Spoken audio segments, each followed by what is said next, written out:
সবাইকে আসসালামু আলাইকুম। ঈদের ছবি নিয়ে কথা বলছি কয়েকদিন ধরে, কারণ ঈদের মৌসুম এখন চলছে। তবে একটা প্রশ্ন, যে এই প্রশ্নটি আমি শিরোনামে দিয়েছি, যে যারা এত সুকৌশলে এত দারুণ দারুণ ছবি তৈরি করছেন, এত লগ্নি করছেন, মানে চলচ্চিত্রের টাকাটা খুব সস্তা হয়ে গেল কিনা। সত্যিকার অর্থেই আমরা বা আমাদের অ্যাসোসিয়েট বা আমরা পরিচিত যে কজন সাংবাদিকতা করি বা শোবিজে যারা যারা কাজ করি বা নির্মাতা বা অন্যান্য সিনিয়র কলাকুশলী, যাদেরকে প্রশ্ন করি যে ঈদে এতগুলো ছবি, এই ছবির আসলে লগ্নি তো মানে একটা দুইটা ছবি ছাড়া বাকি সব ছবি ফ্লপ খাতায় নাম লেখাবে, তাহলে এই প্রচারণা, এই প্রতিযোগিতা কিসের আশায়? সিনেপ্লেক্স থেকে শুরু করে হল মালিকদের যেমন, তারাও বুঝতেছে না যে এত ছবি রিলিজ কেন করা হচ্ছে। যদি আসি রাজকুমার, দীর্ঘদিন ধরে প্ল্যান এবং ব্যবসায়িক খাতিরে এই ছবিটি নির্মাণ করা হয়েছে। সুতরাং টেবিল ক্যাশ, এমজি বা মিনিমাম গ্যারান্টি সেটা বাংলাদেশে সর্বাধিক 8 থেকে 10 লক্ষ টাকা। সুতরাং পাঠান যেভাবে কামব্যাক করেছিল শাহরুখ খানের, অর্থাৎ মিনিমাম গ্যারান্টি এমজি সারা ওয়ার্ল্ডে বাড়িয়ে দিয়েছিল, সেভাবে এই লগ্নি উঠিয়ে নিয়ে আসবেন এবং নিয়ে আসার পর্যায়ে রয়েছে। গান হিট হয়ে গেছে রাজকুমার টাইটেল গানটা। এই ক্ষেত্রে ব্যবসায়িক হিসাবে আশাদ আদনান অনেকাংশে সফল এবং সফলতার দিকে, এবং এটি যে সুপারস্টারের একমাত্র ছবি ঈদে রিলিজ পাচ্ছে, সেই জায়গা থেকেও একটা বড় দাবি রাখে ব্যবসা। ঠিক আছে, বুঝলাম। কিন্তু এরপরে যদি আসি ছবির মান বা ছবির ট্রেলার, গান যা রিলিজ হয়েছে অন্যান্য ছবিগুলোর, তার প্রত্যেকটাই প্রায় অধিকাংশ ছবির গান, টিজার, ট্রেলার দেখে মনে হয়েছে, বা দু একটা ছবির যে গল্প খানিক জানি বা অনেকাংশেই যেহেতু এই পরিবারের সাথে অনেক দিন ধরে মিশছি, কিছু ছবির গল্প পূর্বাভাস আমি জানি। তো সেই জায়গা থেকে ওমর বলি, দেয়ালের দেশ বলি, কাজল রেখা বলি, লিপস্টিক, মায়া, ডেড বডি, মানে খুব ধারে কাছে যেই নামগুলো মনে পড়ে, এই ছবিগুলো কিন্তু প্রত্যেকটারই কন্টেন্ট হিসাবে খুব দারুণ। কিন্তু প্রশ্ন হচ্ছে, এই যে লগ্নিকারী, এই যে প্রডিউসার যারা রয়েছেন, তারাই তো যে টাকাটা খাটাচ্ছেন, তাদের কি এই টাকাটার মায়া নাই নাকি? সারা বছরে কি সব গার্বেজ ছবি দেখে আমাদের চলতে হয়, এবং সেগুলোর রিভিউ করা যায় না, সেগুলোর নিউজ পাতে ওঠানো যায় না, এবং সেগুলো নিয়ে হাসি তামাশা ঠাট্টা শুরু হয়। অথচ এই যে মিনিমাম 8 থেকে 10টা ছবি, অন্তত কোয়ালিটি ছবি যদি বলি, এই 10টা ছবি অন্তত 10 মাস, আগামী 10 মাস, ঈদ ছাড়া আগামী 10 মাস রোল করতে পারতো। বুঝলাম যে মাসে দুটো করে হলেও 5 থেকে 6 মাস রোল করতে পারত। যদি লগ্নিকারীর টাকা উঠে আসার কথাও ধরি, যে ওমর, দেয়ালের দেশ বা কাজল রেখা বা লিপস্টিক বা মায়া, ডেড বডি, এগুলো কিন্তু আরবান ছবি, অর্থাৎ মাল্টিপ্লেক্সে দেখার মতো তরুণীরা, মধ্যবিত্ত ফ্যামিলির পরিবারের দর্শকরা গিয়ে দেখবেন। এখানে কিন্তু সিঙ্গেল স্ক্রিনের এখনকার যে এসি নাই, সিট ঠিক নাই, ছাড় পোকার বাসা, কোনো সিঙ্গেল স্ক্রিনে দেখা যায় যে চালের বস্তার উপরে দর্শক বসছে। এইসব জায়গায় তো কোনো মধ্যবিত্ত ফ্যামিলির কেউ যাবে না দেখতে, এবং এইসব জায়গায় মূলত হল ঈদের ওই 5-6 দিন বাইরে ছবিগুলো চলেও না। তাহলে এই টাকাটা লগ্নি, এই টাকাটা জলে ফেলানো হচ্ছে কেন? এটাও সত্যিকার অর্থে আমি প্রায় প্রত্যেককে জিজ্ঞাসা করেছি, কিন্তু প্রত্যেকেরই ইচ্ছা অভিপ্রায় যে কোনোভাবে এটা যদি মুখে মুখে রটে যায়, এবং সবারই একটা হাস্যকর একটা ক্যাম্পেইন যাচ্ছে যে রাজকুমার দেখবে, রাজকুমারের পরে আমার ছবি দেখবে। কেউ বলছেন যে রাজকুমার হিট হোক, সেটা আমি চাই, শুধু রাজকুমার দেখেই তো আসলে ঈদ হবে না, সেকেন্ড মুভিটা আমার দেখবে। এইভাবে একটা পরগাছা ক্যাম্পেইন আমার মনে হয় যে খুবই হাস্যকর এবং হীনমন্যতা প্রকাশ পায়। অবশ্যই রাজকুমার সুপারস্টারের মুভি, এবং রাজকুমারের যে ইমেজ, ব্যাপ্তি, প্রচার, প্রপাগান্ডা এবং কৌতূহল যে জায়গায় পৌঁছেছে এই ছবিটি নিয়ে, সেইখানে বলা যায় এটা অলমোস্ট সুপারহিটের জায়গা চলে গেছে, এবং এটা টেবিল কালেকশন অলমোস্ট 60% কালেক্ট করে ফেলবে আশাদ আদনান ভাই। তার পাশাপাশি যদি বলি যে পরবর্তীতে ওভারসিজ যে মার্কেটিং, সেই মার্কেটিংয়ে এই ছবি মানে প্রিয়তমার রেকর্ড ভাঙতে যাচ্ছে, এটা নির্দ্বিধায় বলা যায় এখনই। তো বাকি ছবির কিন্তু কোনো প্ল্যানিং আমি আপনারা বা সহজাত, এখন তো আমার আপনার চাইতেও কিন্তু যারা কন্টেন্ট ক্রিয়েট করে, যারা সিনেমা নিয়ে অনেক ভাবেন, গভীরভাবে দেখেন, পর্যালোচনা করেন, তারা কিন্তু সহজে বুঝতে পারে যে এই ছবির ম্যারিটকে, এই ছবি কয়টা হলে চললে কতটুকু উঠে আসবে। সিঙ্গেল স্ক্রিনে কোনোভাবে টাকা কিন্তু প্রযোজক পায় না। মাল্টিপ্লেক্সে পায় সেটাও খুব কম, কিন্তু মাল্টিপ্লেক্সে অন্তত দেয়া হয়। তো প্রডিউসারের এই টাকা কি কোনো মূল্য নাই? এটা তো কোনো দুর্নীতিগ্রস্ত ব্যবসায়ীর টাকাও না আমার জানা মতে। তাহলে এই টাকাগুলো কেন জলে ফেলানো হচ্ছে? আমি যে ছবিগুলোর নাম মুখে আনলাম বা বললাম, সেই ছবিগুলো কিন্তু খুব পরিকল্পিতভাবে বললাম না, এগুলো দেখছি বলে। যেমন ওমর ছবির যে প্রচার, মোহাম্মদ মোস্তফা কামাল রাজ, ও মনে হয় যে এবার মানে ডাবল রাজ, ওর হিরোর নামও রাজ, সেও রাজ। এবং গতকালকে আমার বন্ধু বড় ভাই রাজ হামিদ, অর্থাৎ ইউএসএ তে যিনি ডিস্ট্রিবিউট করেন বাংলা ছবি, তিনি বললেন যে ওমরটা তারাই ডিস্ট্রিবিউট করছেন, অর্থাৎ 3 রাজের ছবি হচ্ছে। তো এই রাজের ছবির যে ক্যাম্পেইন চলছে, ক্যাম্পেইন এবং ট্রেলার যেটা দেখলাম খুবই চমৎকার, এবং মনে হলো যে একটা দারুণ এই সময়ের ছবিটা দেখছি।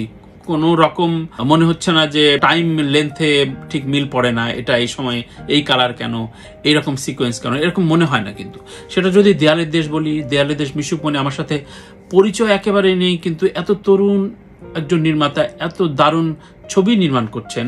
প্রথম ছবি হিসাবে কি দারুণ দেখালেন। এবং বুবলি, রাজ, সবচেয়ে বেশি আমি অবাক হয়ে যাই রাজের যে 3টি ছবি আসছে, 3টি ছবির যে লুক ডিফারেন্স। এবং আমি এটা আমার সাথেও রাজকে জিজ্ঞাসা করেছি যে এইটা অনেকেই চেঞ্জ করতে চায়, কিন্তু হয় 60% চেঞ্জ হয়, কিন্তু রাজের যে রাডিক্যাল চেঞ্জ, অর্থাৎ চরিত্রের সাথে আমূল চেহারা আদল বদলে ফেলে, এটা সত্যিকার অর্থেই মেথড অ্যাক্টরের ক্ষেত্রে সম্ভব। তো এই ম্যারিটওয়ালা ছবিগুলো কেন, মানে কাজল রেখার মতো এত দীর্ঘদিন যেখানে সেলিম ভাই অপেক্ষা করতে পারলেন, আমি সেলিম ভাইকে জিজ্ঞাসা করেছি যে আর কিছুদিন কি মানে অপেক্ষা করা গেল না, অর্থাৎ অন্তত ঈদের 2 সপ্তাহ পর। কারণ আমি এটা নির্দ্বিধায় বলতে পারি কাজল রেখা ঈদের ছবি না, মানে এটা হয়তো খুব বড়াই করে বা একটু অদ্ভুত প্রকাশ করা হবে, কিন্তু তারপরও আমি কাজল রেখার প্রতি সম্মান এবং তার নিষ্ঠা এবং এই পরিশ্রমকে ভালোবেসে বলছি যে সেলিম ভাইয়ের যে এত দীর্ঘ পরিশ্রম, এই ছবির মানে ময়মনসিংহ গীতিকার একটা মিউজিক্যাল ফিল্ম, এটা এই ঈদের টেম্পারমেন্টের ছবি না। এখন তারা বোদ্ধা মানুষ, তারা বলতে পারেন যে না ঈদ ফেস্টিভ্যাল সব ধরনের দর্শকরা আসবেন, কিন্তু মাল্টিপ্লেক্সের ছবি যাই বাঁধেন না কেন, কাজল রেখা আফটার ঈদ দিলে অনেক ভালো হতো।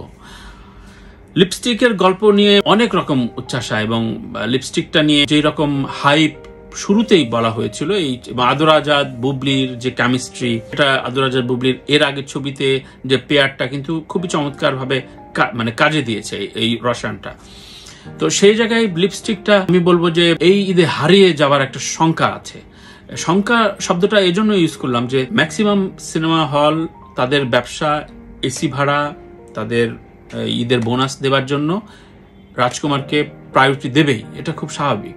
তো সেকেন্ড প্রায়োরিটি ওমর আছে, দেয়ালের দেশ, কাজল রেখা, লিপস্টিক, ডেড বডি, এগুলোর ভিতরে কোনটা বেছে নেব? আমরা যারা সারা বছর এই শোবিজ ইন্ডাস্ট্রির তারকা বা কলাকুশলীদের নিয়ে কথা বলি, তখন আসলে সত্যিকার অর্থেই, যেমন আমি আমার পার্সোনাল অভিজ্ঞতা বলি যে গত 15 দিন আমরা প্রায় 20 থেকে 25টা শ্যুট করেছি, এবং সেটা বিভিন্ন কন্টেন্ট, আর্টিস্ট ইন্টারভিউ, ছবির পিআর কন্টেন্ট, এগুলো আমার কোলাহল থেকে শ্যুট করতে হয়।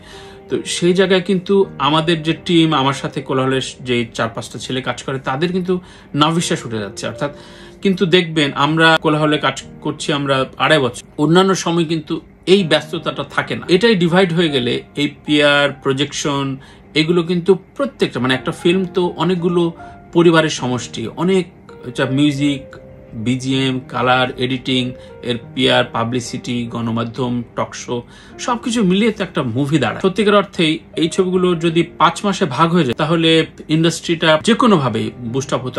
আমি দেয়ালের দেশ, আমি কাজল রেখা বলি, আমি মায়া বলি, মায়া, আমি রোশান বরাবরই এত লুকেটিভ, হ্যান্ডসাম, ওর প্রত্যেকটা প্রথম ছবি থেকে শুরু করে ডিলে ঈদে একটু ব্যাক বেঞ্চার হয়ে যায়, একটু টাফ হয়ে যায় কামব্যাক করতে, কিন্তু এটা অন্তত বলতে পারি যে মাত্র 150-200 হলের এই বাংলাদেশে যদি একটু যত্ন করে পিআর পাবলিসিটি করে রোয়ে রিলিজ দেওয়া যেত, প্রত্যেকটা ছবি বের হয়ে আসার মতো ম্যারিট করে। বাদ বাকি যে ছবিগুলোর কথা শোনা যাচ্ছে সেগুলো নিয়ে আমি খুব বেশি বলবো না, এটা খুব মানে জোর করে বলা হবে। ছবি ভালো মন্দ, ম্যারিট ডিম্যারিট এগুলো দর্শকরা বিচার করবে, বা 1-2 সপ্তাহ পর পরাণ যেটা হয়েছিল, পরাণ কিন্তু প্রায় 2-3 সপ্তাহ পরে এটা ভয়েস রেজ করেছিল, এবং সেক্ষেত্রে কিন্তু রায়হান রাফির যে ক্যাম্পেইন প্রসেস, তার যে মানে গলাবাজি, সেটা কিন্তু কাজে লেগেছিল। যে ক্যাটাগরির ছবিগুলোই হোক, আমি মনে করি যে রাজকুমার নাম্বার 1 আসলে কোনোটাই বলা যাচ্ছে না যে থার্ড পজিশনে বা ইন এভারেজ টাকাটা কোনো মতে উঠে আসার যে লড়াই, সেই লড়াইয়ে বাকি ছবিগুলো টিকবে কিনা, এটা সত্যিকার অর্থেই আমি সন্দিহান। যতটুকু আমি বুঝি এই চলচ্চিত্র ইন্ডাস্ট্রি সম্পর্কে, আমি অনেকের কন্টেন্টই দেখি, প্রায় প্রত্যেকের কন্টেন্টই দেখি। শাকিব খান বা শাকিব ভক্তরা যা যা করেন একটা ছবির জন্য, এবং শুধু না ডেডিকেটেডলি যা করেন, এটা ফ্যান্টাস্টিক। এটা কিন্তু একদিনের অর্জন না, শাকিব খানের 30 বছরের ক্যারিয়ারের অর্জন।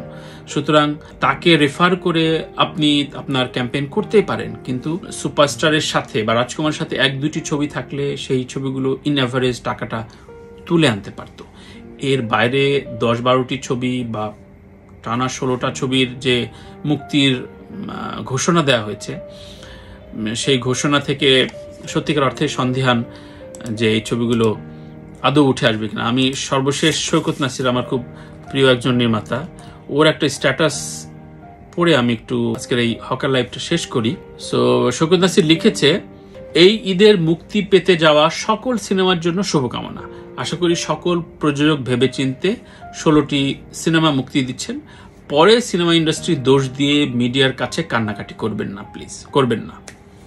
একদম মনে কথা লিখেছে শৌকত নাসির, যে 16টি ছবি মুক্তির মানে ঈদে ফাটায় ফেলবে, অমুক ফেলবে, রাজকুমারের পরে দেখবে, কেউ কিন্তু বলছে না আমারটা শেষে থাকবে। যখন আমি একটা পরীক্ষা দেব, তখন যদি ভেবেই রাখি যে আমি সেকেন্ড থার্ড হলে আমি খুব ভালো, তারপরে এই হট্টগোলের ভেতরে ঢুকবো, তখন মনে হয় যে আপনার ভেতরে কোন রকম হীনমন্যতা আছে, যে আপনার কন্টেন্টটা ঈদের বাইরে কোন রকম রিস্কে যেতে চাচ্ছেন না, কিন্তু রিস্কে না যাওয়ার যে চিন্তায় ঈদের ভেতরে ঢেলে দিচ্ছেন, এটা আমার মনে হয় নিজের পায়ে নিজে কুড়াল মারা হচ্ছে। তো প্রিয় দর্শক, আপনাদের কি মনে হচ্ছে? আপনারা ওয়াকিবহাল এবং আপনারা প্রচুর পরিমাণে এগুলো নিয়ে কমেন্ট করেন, শেয়ার করেন এবং এগুলো নিয়ে বলেন, কথা বলেন পাবলিক ডোমেইনে। সুতরাং আপনাদের একটা থটস নিশ্চয় রয়েছে। আর শেষ কথা, যে ধরেন 16টা ছবি যদি আপনার গার্লফ্রেন্ড বা পরিবার সহ দেখছেন, ধরলাম গার্লফ্রেন্ড হলে সবচেয়ে কম খরচ, বা বন্ধু, দুজন যদি যায়, একটা মাল্টিপ্লেক্সের ছবি দেখার জন্য কমপক্ষে 1000 থেকে 1200 টাকা দুজনের খরচ হয়ে যায়। পপকর্ন বা নর্মাল একটা স্ন্যাক্স কিনতেও যে টাকা লাগে, তাতেও 1200 টাকায় হবে না। সো 1200 গুণ যদি 16 দেই, তাহলে দেখেন 19,200 টাকা। 19,200 টাকা যদি আপনার প্রত্যেকটা ছবি একজন বন্ধুকে নিয়ে সাথে, ধরা যাক 20,000 টাকা শুধুমাত্র সিনেমা দেখার জন্য কেউ ব্যয় করবে, এটা আপনি ভাবছেন? প্রথম শো এবং রিপিট শো, আমি এর আগেও বলেছি যে রিপিট দর্শক যদি না আসে বাংলাদেশে, সিনেমা অ্যাভারেজে আনা মুশকিল। এবং আর প্রিয়তমা হিট হয়েছে রিপিট দর্শকের জন্য, পরাণ হিট হয়েছে রিপিট দর্শকের জন্য, যতগুলো ছবি এর আগে, সুড়ঙ্গ হিট হয়েছে রিপিট দর্শকের জন্য। রিপিট দর্শক তার মানে কি, প্রথম এক ধাপ দেখে নেবে মানুষ এবং এরপরে বেরিয়ে এসে বলবে যে খুব দারুণ, বা একটা পর্যায়ে এমন একটা হাইপ ক্রিয়েট হবে যে এই ছবি না দেখলে, এই ছবি নিয়ে না কথা বললে আমার প্রেস্টিজ বা আমার এই শহরে আর মানে আমি কন্টেম্পোরারি থাকতে পারছি না। তো এই জায়গায় একটা ছেলে বা একজোড়া কপতি গার্লফ্রেন্ড বয়ফ্রেন্ড বা দুই বন্ধু মিলে যেতে হলে তার 20,000 টাকা খরচ হবে। এই বাজারে 20,000 টাকা দিয়ে বা অর্ধেক ছবি বা 7-8টা ছবি দেখলো, তাতেও 10-12 হাজার টাকা খরচ করে ছবি দেখবে। আপনার এত অঙ্ক দিয়ে আপনি ছবি বানাইছেন 60 লাখ 70 লাখ 1 কোটি 1.5 কোটি টাকা দিয়ে, তো এই বাজারে এই টাকাগুলো জলে ফেলতে আসছেন। এরপরেই হাহাকার শুরু হবে, ইন্ডাস্ট্রি চলছে না, ইন্ডাস্ট্রি রসাতলে গেল, ইন্ডাস্ট্রি টিকবে না। সুতরাং আমরা ক্যালকুলেটিভ না কোনোভাবেই। জানি না বিজ্ঞ প্রযোজক লগ্নিকারীরা তাদের টাকার কতটুকু মূল্য রাখেন।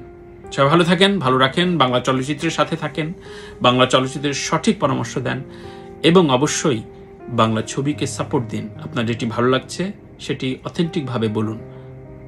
আল্লাহ হাফেজ। ঈদের ছবি, অন্যান্য প্রসঙ্গ নিয়ে প্রায়ই থাকবো আমি, তানভীর তারেক।